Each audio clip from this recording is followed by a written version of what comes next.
इकरा हसन के लिए देश भर से उठी आवाज। चंद्रशेखर के बाद अब योगी के नेता ने बोली दो टूक बात। हिंदूवादी नेता को सुनाई खरी खरी। नारी अपमान पर नेता भड़की। नारी अपमान पर इकरा हसन की कसम का दिखने लगा असर। बीजेपी खेमे की बढ़ गई टेंशन। अखिलेश भी रह गए हैरान। इकरा हसन ने लगाई फिर एक बार मंच से दहाड़। अखिलेश यादव की शेरनी इकरा हसन ने ऐसी दहाड़ लगाई जिसने यूपी की सियासत को हिलाकर रख दिया है। जिन नेताओं ने इकरा हसन पर तमाम मनगढ़ंत आरोप लगाए उनको न सिर्फ इकरा ने दो टूक जवाब दिया बल्कि सबक सिखाने की भी कसम खा ली, जिसने वेस्ट यूपी में हलचल बढ़ा दी है। उधर मंदिर विवाद पर इकरा हसन का बयान सुर्खियों में था और इधर अब चंद्रशेखर के बाद अब योगी की नेता भी खुलकर इकरा हसन का साथ दे रही हैं, जिसने बीजेपी खेमे की टेंशन बढ़ा दी है। खबर तो ये तक है कि नारी अपमान को लेकर जो इकरा हसन ने बात कही है उसने कई नेताओं के पैरों तले जमीन खिसका दी। कहा तो ये भी जा रहा है कि इकरा हसन का ये बयान वेस्ट यूपी की सियासत को एक नई दिशा दे सकता है जो सपा के लिए बड़ी ताकत बनेगा। उस बयान को आगे फिर बताते हैं, लेकिन उससे पहले आपको बता दें सहारनपुर के गंगोह में हुई मंदिर वाली घटना के बाद इकरा हसन ने साफ कहा था कि उन्हें कुछ लोगों ने धर्म के नाम पर अपशब्द कहे जो केवल उनका नहीं बल्कि हर महिला का अपमान है और अब उनकी इस बात ने पूरे उत्तर प्रदेश की राजनीति को हिला दिया है। आपको बता दें पहले चंद्रशेखर आजाद ने उन्हें छोटी बहन कहकर समर्थन दिया और अब बीजेपी की ही नेत्री डॉक्टर रूबिया खान भी खुलकर के उनके पक्ष में उतर आई है। डॉक्टर रूबिया खान जो बीजेपी अल्पसंख्यक मोर्चा की नगर अध्यक्ष है, वो अपने पति नईम राणा के साथ तहसील पहुंची और मुख्यमंत्री योगी आदित्य के नाम ज्ञापन सौंपा। उन्होंने कहा इकरा हसन पर जो अभद्र टिप्पणी की गई वो नारी शक्ति का अपमान है। उन्होंने कहा कि कुछ लोग सस्ती लोकप्रियता पाने के लिए महिलाओं का अपमान करते हैं, लेकिन अब ये बर्दाश्त नहीं होगा।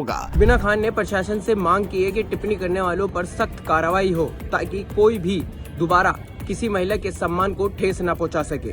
डॉक्टर रूबिया का यह बयान आते ही सोशल मीडिया पर चर्चा तेज हो गई क्योंकि ये पहली बार था जब बीजेपी की महिला नेत्री ने सपा सांसद का खुलकर समर्थन किया। इधर इकरा हसन ने भी अपनी आवाज बुलंद की। उन्होंने कहा है कि किसी भी धर्म स्थल को नुकसान पहुंचाना निंदनीय है, लेकिन धर्म के नाम पर किसी महिला को गालियां देना और अपमानित करना उससे भी बड़ा अपराध है। उन्होंने साफ कहा कि वो समाज को तोड़ने वाली राजनीति के खिलाफ है और जो भी नफरत फैलाएगा उसका सामना डटकर करेंगी। इकरा ने कहा मुझे इस इलाके की जनता ने बेटी समझकर वोट दिया था और अब जब वही बेटी अपमानित होती है तो ये सिर्फ एक व्यक्ति नहीं बल्कि पूरे समाज की मर्यादा का सवाल है। इससे पहले सपा सांसद ने अपने विरोधियों को जवाब देते हुए कहा था कि मैं राजनीति नहीं बल्कि समाज की बात करने आई हूँ।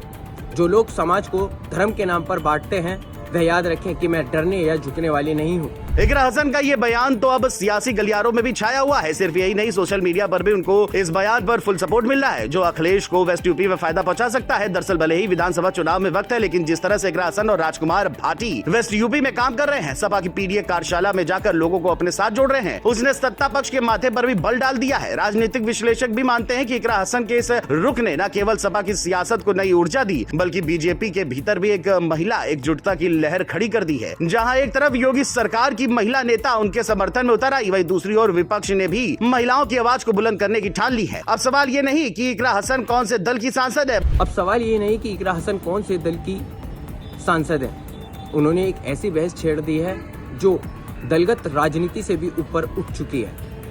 अब देखना यह होगा कि चुनाव में आखिर इसका क्या असर देखने को मिलेगा।